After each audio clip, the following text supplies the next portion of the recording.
오늘도 지난 시간하고 계속해서 에베소서를 공부하고 있죠. 에베소는 도시 이름이에요. 에베소에 있는 교회에 있는 성도들한테 바울이 편지를 써준 거예요. 우리 3절부터 우리 7절까지 함께 읽고 오늘 해보도록 하겠습니다. 자, 함께 읽겠습니다. 찬송하리로다. 하나님 곧 우리 주 예수 그리스도 아버지께서 그리스도 안에서 하늘에 속한 모든 신령한 복을 우리에게 주시되 곧 창세전에 그리스도 안에서 우리를 택하사 우리로 사랑 안에서 그 앞에 거룩하고 흠이 없게 하시려고 그 기쁘신 뜻대로 우리를 예정하사 예수 그리스도로 말미암아 자기의 아들들이 되게 하셨으니 이는 그가 사랑하시는 자 안에서 우리에게 거저 주시는 바 그의 은혜의 영광을 찬송하게 하려는 것이다.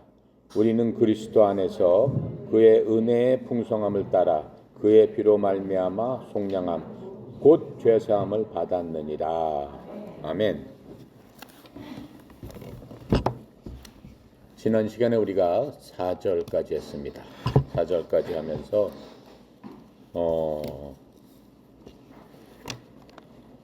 창세전에 그리스도 안에서 우리를 택하시고 또 우리를 그 사랑 안에서 거룩하고 흠없게 해주셨다라고 말씀하고 계세요. 여러분과 나는 하나님께서 이 세상을 만들기 전에 이미 우리를 택해 주셨다라고 그랬어요.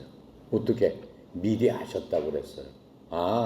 앞으로 누구가 예수님을 믿는 그러한 사람이 될 것이다 라고 미리 하셨기 때문에 우리를 택해 주셨다라고 지금 설명해 주고 계시는 겁니다. 자, 5절부터 하도록 하겠습니다. 그 기쁘신 뜻대로 우리를 예정하사 예수 그리스도로 말미암아 자기의 아들들이 되게 하셨으니 그 기쁘신 뜻 하나님께서 굉장히 기뻐하셨다라고 하는 거예요. 하나님께서 이 세상의 모든 것들을 만드셨는데 여러분 우리 눈에 보이는 자연적인 모든 것은 하나님께서 만드신 거예요. 물고기, 하늘에 나는 새들, 땅에 있는 많은 나무들, 동식물들 그렇죠? 그 모든 것들 중에서 모든 것들을 다 만드셨는데 하나님께서 가장 기뻐하신 게 있었어요. 이것 만들어 보니까 좋았고 저것도 좋았고 저것도 다 만드니까 하나님께서 참 기분이 좋으셨어요. 그런데 그 많은 것들을 만드신 중에서도 그것을 만들고 나서 마음속에 굉장히 기뻐한 게 있었는데 그게 바로 사람이에요. 사람을 만들고는 하나님 마음속에 가장 기쁨이 넘치셨다 이렇게 말씀하고 계시는 겁니다. 그런데 지금 이 말씀하신 대로 그 기쁘신 뜻대로죠. 자신이 크게 기뻐하시는 그러한 뜻에 따라 또 우리를 예정하사 지난 시간에 예정에 대해서는 제가 충분히 설명했죠. 우리를 미리 정하셨다라는 거예요. 미리 정하셨는데 내가 계속해서 얘기하지만 그냥 하나님께서 아무나 막 이렇게 정했다는 게 아니에요. 하나님께서는 우리를 만드시기 전에 앞으로 이 사람이 만들어지면은 어떠한 일을 할 것이다 라고 하는 것까지 아시는 분이에요. 전지전능하신 분이다 라고 하는 거죠. 그래서 그 하나님께서 우리를 이미 만들기도 전에 누구는 앞으로 어떻게 할 것이다 라고 알고 계셨다는 거예요. 그래서 하나님께서 계획하신 그 모든 것들을 저 친구는 믿을 거구나. 저 친구는 믿지 않을 거구나.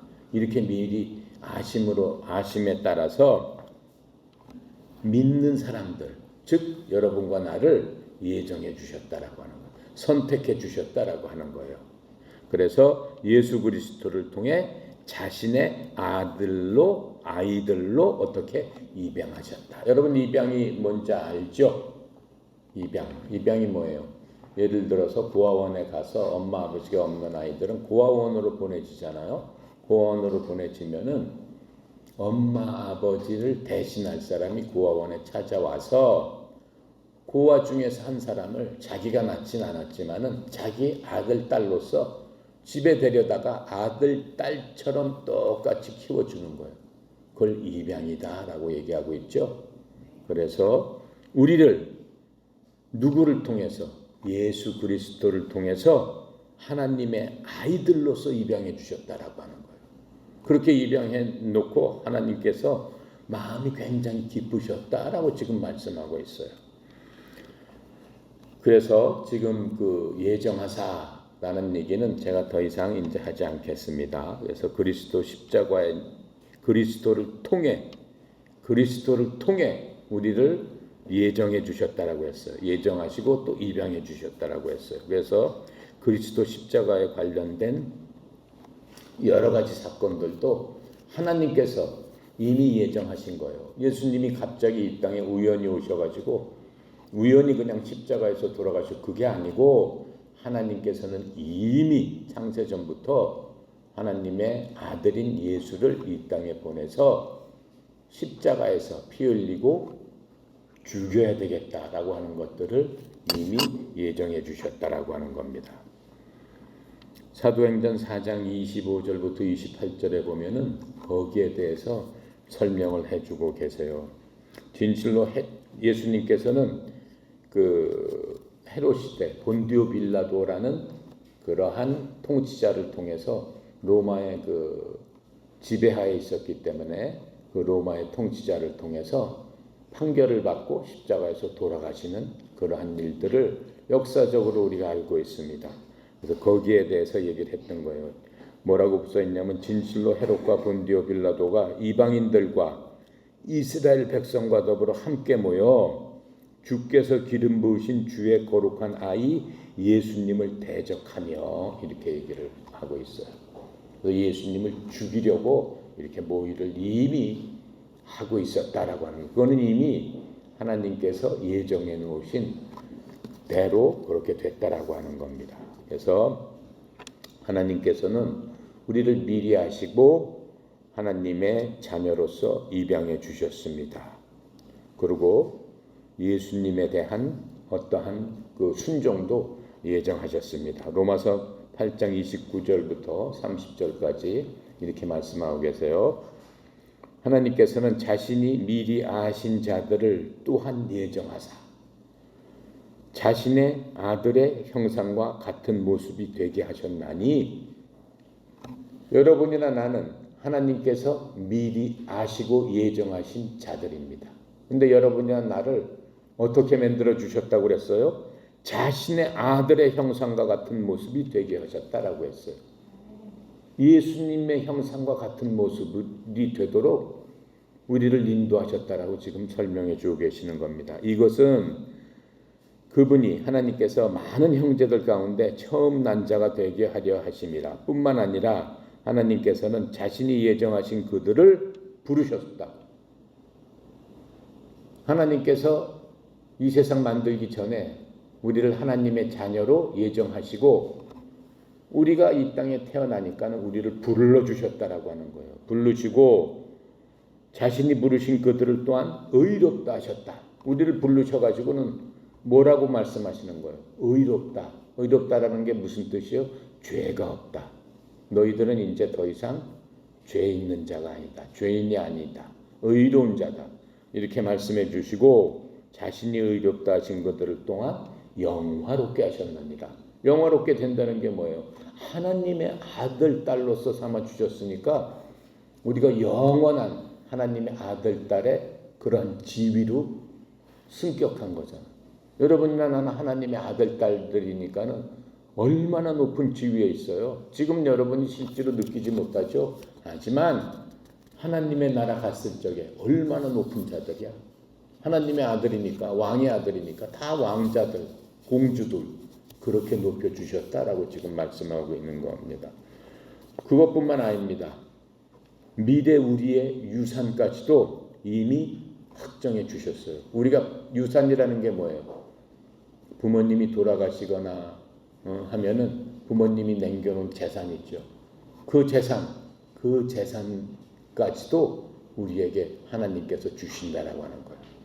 하나님께서 주시려고 했던 그러한 재산들을 아들, 딸들이니까는 당연히 받게 되는 거죠. 거기에 에베소서 1장 11절에 그 말씀이 있어요. 그거 한번 읽어봅시다. 에베소 1장 11절에 모든 일이 그의 뜻의 결정대로 일하시는 이의 계획에 따라 우리가 예정을 입어 그 안에서 기업이 되었으니. 참 어려운 말로 써 있는데 이게 무슨 뜻이냐면은 모든 것을 하나님께서는 자신의 뜻하신 계획대로 하시는 분이에요. 말로써 그 별들아 생겨라면 별이 우주에서 쫙 생기는 거고 산과 바다야 생겨나라면 그대로 생겨나는 거예요. 그러니까는 자신의 뜻의 계획대로 이루시는 분의 목적에 따라서 우리는 예정됐다라고 하는 거예요. 하나님께서 여러분이나 나를 어떠한 목적이 있기 때문에 하나님의 자녀로 삼아주신 거지 거저 삼아주신 건 아니다라고 하는 거예요. 그렇게 해서 또한 그분 안에서 상속 유업을 얻었다라고 하는 거예요. 아들, 딸들이 됐으니까 하나님의 재산을 물려받을 수 있는 그런 자격이 생겼다라고 말씀하시는 겁니다. 그래서 지금 하나님께서 우리를 입양해 주셨다라는 말은 현재와 미래 이중적인 의미를 갖고 있습니다. 우리들이 하나님께서 입양해 주심에 따라서 하나님의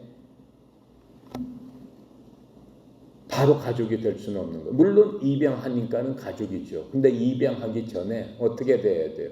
우리가 입양의 조건은 뭐예요? 거듭나야 된다라는 거예요.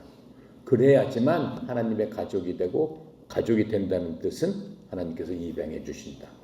그렇죠? 거듭난다는 게 뭐예요? 예수님 믿고 구원받는 것. 영접하는 자, 곧 그 이름을 믿는 자. 예수님께서 우리를 위해서 십자가에서 피 흘려서 내 죄 때문에 돌아가셨습니다. 나는 더 이상 죄가 없는 자입니다. 예수님께서 나의 모든 죄를 짊어지셨기 때문에 나는 이제 죄가 없기 때문에 하나님 앞에 갈 수 있습니다. 그것을 제가 믿습니다. 라고 했을 적에 그게 거듭나는 거예요. 그렇게 한 자들에게 하나님께서 입양할 수 있다라고 하는 거예요. 그것이 없이 하나님께서는 그냥 아무나 너도 내 아들 되라, 너도 내 딸 되라 그렇게 할 수는 없다라고 하는 겁니다. 자, 그래서 요한복음 베드로전서 1장 22절부터 25절에 보니까 이렇게 말씀하고 계세요. 너희가 다시 태어난 것은 썩을 지에서 난 것이 아니요 썩지 아니할 지에서 난 것이니 살아있고 영원히 거하는 하나님의 말씀으로 된 것이다. 우리가 다시 거듭났다라고 얘기했죠. 바로 입양되기 위해서는 거듭나야 된다라고 했는데 우리가 거듭나게 된 것은 하나님의 말씀에 의한 것이다. 그 하나님의 말씀은 썩지 않는다라고 했어요. 썩을 지에서 난 것이 아니고 썩지 않을 지에서 난 것이다 라고 지금 얘기하고 있는 거예요. 썩을 지에서 난 것은 뭐예요? 우리 부모의 혈통을 받고 태어난 사람들은 다 썩는 거예요. 왜 그래요? 사람이 죽게 되면은 무덤에 묻혀서 다 썩잖아요. 썩을 지라고 지금 말씀하시는 거예요. 근데 거듭나게 되면은 영원히 산다라고 하는 거예요. 근데 그것은 바로 하나님의 말씀으로 된 것이다. 하나님의 말씀으로 거듭날 수 있다. 하나님의 말씀을 다시 한번 내가 얘기하지만은 요한복음 1장 10절이에요. 영접하는 자, 곧 그 이름을 믿는 자에게는 하나님의 자녀가 되는 권세를 주셨으니 바로 이 말씀이 썩지 않는 씨다. 영원한 생명이다 라고 말씀하는 거예요. 그 말씀을 여러분 가슴 속에다 새겨야 되고 그 말씀은 내 겁니다 라고 주장을 해야 돼요.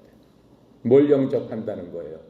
예수님께서 하나님께서 하나님의 독생자 아들인 예수를 통해서 우리에게 해 주신 바로 그것을 받아들인다라고 하는 거예요. 이해가 갑니까? 네. 어려운 얘기가 아니에요.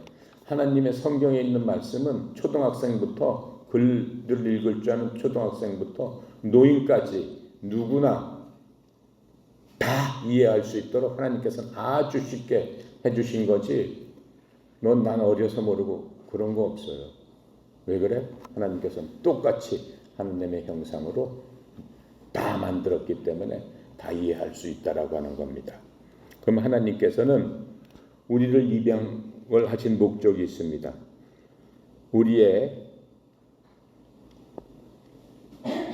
우리가 입양이 되면은 하나님께서 약속하신 그 유산이 있어요.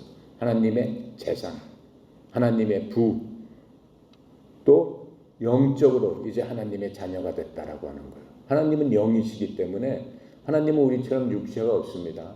하나님은 영이십니다. 하나님의 자녀가 되기 위해서는 우리도 영적으로 하나님의 자녀가 되는 거예요. 이 육신은 내가 계속적으로 얘기했지만은 시간이 어느 정도 지나면 끝나는 거예요. 한계가 있는 거예요. 아주 연약한 거예요. 병이 들고 힘들고 아프면은 육신은 꼼짝 못하고 누워 있어야 되는 거예요. 하지만 하나님은 영이시기 때문에 그렇지 않다라고 하는 거죠. 우리도 영적으로 이제 거듭났기 때문에 우리도 강한 사람이다 라고 지금 얘기하는 거예요. 자, 갈라디아서 4장에 보면은 1절부터 7절까지 보면 그 중에서 이렇게 얘기하고 있어요. 1절부터 7절까지 내가 읽고 잠깐 설명을 해볼게요. 이제 내가 말하노니 상속자가 모든 것의 주인이나 아이일 때는 전혀 종과 다르지 아니하고. 무슨 얘기예요? 여러분들이 우리나라 법으로 봐도 미성년자일 적에는 아버지가 돈을 많이 남겨놨어. 돈을 많이 남겨놓고 그 아들한테 내가 100억을 너한테 주마. 근데 그 아들이 1살, 2살이야. 그 100억을 그 아들한테 줍니까? 주지 않아요. 누구한테 주는 거예요? 법정 대리인, 그 아이를 대신해서 그 아이가 어른이 돼서 그러한 재산을 본인 스스로 관리하고 다룰 수 있을 때까지 그 재산을 관리하는 사람을 선정을 해서 그 사람들한테 맡겨놓는 거예요. 그 아이가 자라날 때까지. 지금 그 말씀을 하고 있는 거예요. 아버지가 정한 때까지 가정교사들과 감독하는 자들 밑에 있느니라. 비록 그 아들이 실질은 재산이 아무리 많더라도 관리를 하고 그 재산을 줘봤자 사용을 할 수 없기 때문에 가정교사나 감독하는 자 밑에 자라나게 된다라는 겁니다. 그래서 이와 같이 우리도 아이였을 때는 세상의 초등 원리 밑에서 속박당하였느니라. 우리도 그랬다라고 하는 거예요. 그게 언제냐? 그러나 충만한 때가 이르매 하나님께서 자신의 아들들을 보내사 여자에게 나게 하시고 율법 아래 있게 하셨나니. 언제까지 그런 일이 있었느냐? 가정교사 밑에 있었고 감독자 밑에 있었느냐? 그 말씀은 구약 성도를 얘기하는 거예요. 예수님이 이 땅에 오셔서 예수님께서 복음을 전하시기 전까지는 모든 구약의 사람들은 초등학문, 아주 밑에 있는, 하나님이 어떤 분이신가만 간신히 아는 그러한 자들이었고, 어떻게 하나님께서 직접 그들에게 주실 수 있는 그러한 능력이 없었다라고 하는 거예요. 자, 그러면서 이제 예수님께서 오셨습니다. 예수님께서 2000년 전에 오셨고 우리는 언제 태어났어요? 예수님이 오신 2000년 후에 태어난 사람들이니까 우리는 예수님 안에 있는 사람이란 말이에요. 자, 그렇게 해서 이제 뭐라고 말씀하시는 거예요? 이것은 율법 아래 있는 자들을 구속하시고, 율법 아래 있는 자들, 예수님이 태어나시기 이전에 4000년 동안에는 율법 아래 있었다라고 얘기했어요. 그때는 지금처럼 복음이 없었어요. 복음이 없었기 때문에 하나님께서는 그때 율법을 주셨어요. 여러분 성경책에 보면 십계명이 있죠. 십계명이 율법이에요. 그런 율법 아래 있게 하셨고, 또 율법 아래 있는 자들을 구속하시고 또 우리가 아들로 입양하게 하려 하심이라. 이제 예수님께서 태어나신 목적은 구약에 있는 모든 사람들을 어떻게 그리스도 안에서 은혜 가운데 풀어주시기 위해서, 그리고 또 우리를 이제는 하나님의 아들로 입양하게 하려 하십니다 라고 말씀하고 계세요. 너희가 이제 아들이므로 하나님께서 자신의 아들의 영을 너희 마음속에 보내서 아바 아버지라고 부르시게 하였느니라. 이제 예수 그리스도를 믿고 그리스도 이후에 있는 사람은 하나님 앞에 기도할 적에 여러분 뭐라고 기도해요? 하나님 뭐라고 얘기해요? 아버지. 예수님 이전에 태어난 사람은 기도할 적에 하나님 아버지라고 부를 수 있어요? 부를 수 없다라는 얘기예요. 지금 못 부른다라고 하는 얘기예요. 왜 그래? 그 사람들한테는 뭐가 없기 때문에, 아들의 영을 주지 않았기 때문에. 아들의 영이 누구예요? 성령님을 주시지 않았기 때문에. 그냥 구약 사람들은 성령님이 그 마음속에 없어요. 그 마음속에. 구약 사람들은 성령님께서, 하나님께서 그 사람에게 성령님을 주시면은 그 사람한테 들어갔다가 그 사람이 못된 짓하고 나쁜 짓 하면은 어떻게 되는 거예요? 성령님께서 나와버리는 거예요. 그러니까 성령님이 필요에 따라 그 사람한테 들어갔다 나왔다 하셔서 그 사람과 일을 하시는데, 우리는 어떻다라고 하는 거예요? 하나님의 아들, 딸들이 됐기 때문에 그 영을 우리 속에 주셨다라고 하는 거예요. 언제? 하나님의 아들, 딸이 되는 순간에, 즉 구원받는 순간에, 즉 예수 그리스도를 영접하는 순간에.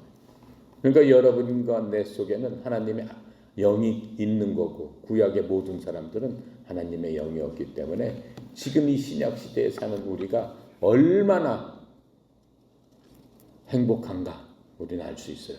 그래서 우리는 하나님을 아버지라고 부르지만은 구약의 모세나 다윗이나 하나님을 아버지라고 불러요? 못 불러요. 성경에 나와 있는 위대한 모든 사람들이 하나님을 아버지라고 못 불러요. 뭐라고 불러요? 저는 주님의 종입니다. 저는 주님의 하인입니다. 이렇게 부른단 말이에요. 그러니까 얼마나 대단해요. 자, 그러면서 우리는 이미 그리스도 안에 있기 때문에 성인이 됐어요. 그래서 더 이상 아까 얘기한 대로 아이들은 재산이 있더라도 어떻게 해야 된다고 그랬어요? 성인이 될 때까지 감독자 밑에 있어야 된다라고 그랬어요. 그게 구약시대 사람들이에요. 근데 이제는 그리스도로 말미암아 우리가 그리스도 안에 있기 때문에 우리는 받자마자 성인이다라고 하는 거예요. 그러니까 우리는 어떻게 할 수 있어? 하나님께서 주신 재산을 우리 마음대로 사용할 수 있어요, 없어요? 사용할 수 있다라고 하는 거예요. 그러니까 우리가 하나님으로부터 받은 그 상속 유산을 요구할 수 있다라고 하는 거예요. 하나님, 아버지 하면서 아버지께 요구를 할 수 있다라고 하는 거예요. 자, 로마서에서 보면은 이미 주님께서, 하나님께서 우리에게 유산을 주셨으니까 앞으로는 어떻게 되느냐? 로마서 8장 22절부터 23절에 보니까 이런 말씀이 있습니다. 또 온 창조 세계가 지금까지 함께 신음하며 고통 중에 상고를 치르는 줄을 우리가 아나니. 이 무슨 얘기예요? 하나님께서 온 세상을 만드셨는데 온 세상이 지금 고통과 신음 중에 있다라고 하는 거예요. 우리가 눈으로는 안 보이지만 저 눈을 들어서 산을 보면은 산이 고통과 신음 중에 있다는 거예요. 물고기를 봐도 고통하며 신음 중에 있고, 하나님께서 만드신 하늘에 있는 새하고 모든 것들이 고통과 신음 중에 있다라고 하는 거예요. 인간은 어때요? 인간은 더 그렇죠. 그렇죠? 즐거움은 잠깐이고 시간이 지나가면 또 고통이 있고 시간이 지나가면 또 고통이 있고 고통과 신음 중에 있다라고 하는 겁니다. 그래서 그들뿐만 아니라 우리 자신 곧 성령의 첫 열매를 소유한 우리까지도 속으로 신임하며 양자 삼으심, 즉 우리 몸의 구속을 기다린다. 그게 무슨 뜻이에요? 우리가 이제 하나님의 자녀가 됐는데도 불구하고 우리도 고통과 신음 중에 있다라고 하는 거예요. 하나님의 자녀들도. 그렇지만은 우리는 미래적, 앞으로 뭘 기다려요? 우리 몸의 구속을 기다린다. 하나님의 자녀된 사람들은 이 몸이 어떻다고 그랬어요? 나이가 들면 병들었던 거 어떤 이유로 죽죠. 똑같아요. 하나님의 믿지 않는 사람들하고. 근데 믿지 않는 사람하고 우리하고는 죽은 이후에 어떻게 된다고 그랬어요? 우리는 신령한 몸을 갖고 다시 태어난다라고 했어요. 신령한 몸은 뭐예요? 마태복음에 보면 예수님께서 여기에 계시다가도 바로 저 앞에 가 계시고 바로 그냥 벽을 통해서 그냥 나가버리시고 그러한 몸으로 변한다라고 하는 거예요. 여기 서울에 있다가 어떻게 그냥 달에도 가 있을 수 있고 저 우주 어디에 가 있을 수도 있고 그러한 몸으로 변한다라고 말씀하시는 거예요. 그게 하나님께서 우리에게 약속하신 바로 그것이다라고 얘기하는 겁니다. 또 그리고 예수님께서 재림하실 때는 우리가 영광스러운 모습을 가지고 있죠. 혹시 우리가 이 땅에서 죽기 전에 예수님께서 다시 오신다라고 했어요. 예수님께서 2000년 전에 베들레헴에서 태어나서 이스라엘에 오셨듯이 예수님께서 다시 그 이스라엘에 오시는 그때가 있다라고 하는 겁니다. 그럴 때 우리는 어떤 몸으로 변한다. 제가 조금 아까 얘기한 그 모습대로 호련히 우리 몸이 변해서 예수님께로 제트기보다 더 빨리 갈 수 있다라고 하는 거예요. 자, 그래서 우리는 이미 하나님 앞에서 아이들이 아니에요. 이제는 성인 된 모습으로, 어른이 된 모습으로 이렇게 서 있는 겁니다. 하지만 세상은 그러한 우리를 볼 수 있어요, 없어요? 없어요. 이건 영적인 일이기 때문에. 그래서 그리스도께서 이제 돌아오실 때 세상 모든 사람들이 우리가 휴거하는 모습을 볼 수 있다라고 얘기했어요. 휴거라는 게 예수님께서 이 땅에 오시면은 이 땅에 7년 동안 세계 대전이 일어납니다. 전 인구의 3분이 다 죽습니다. 모든 배가 파괴됩니다. 공중으로 불들이 왔다 갔다 합니다. 그게 뭐예요? 핵폭탄 같은 것들. 인류가 거의 죽습니다. 하지만 예수 믿는 사람들은 어떻게 된다고 그랬어요? 그 전쟁이 일어나기 전에 여기 앉아 있다가 호련히 몸이 변하면서 주님의 부르심에 따라 순식간에 주님한테로 올라간다라고 하는 거예요. 죽음 없이. 미국의 아메리칸 에어라인은 그리스도인 조종사를 뽑지 않습니다. 왜? 기독교를 믿는다고 하면은 휴거 상황이 발생되면은 우리가 살아있을 때 내일이라도 예수님께서 오시면은 만약에 그 크리스찬이 만약에 조종사가 크리스찬이었다면은 비행기 조종관을 놓고 호련이 없어지니까 비행기 어떻게 돼버리겠어요? 추락해버리잖아. 다 죽어버리잖아. 우리는 그러한 미래를 갖고 있다라고 성경은 말씀해 주고 계셔요. 그게 우리한테 주신 유업이다라고 하는 거예요. 하나님의 유산이다라고 하는 겁니다.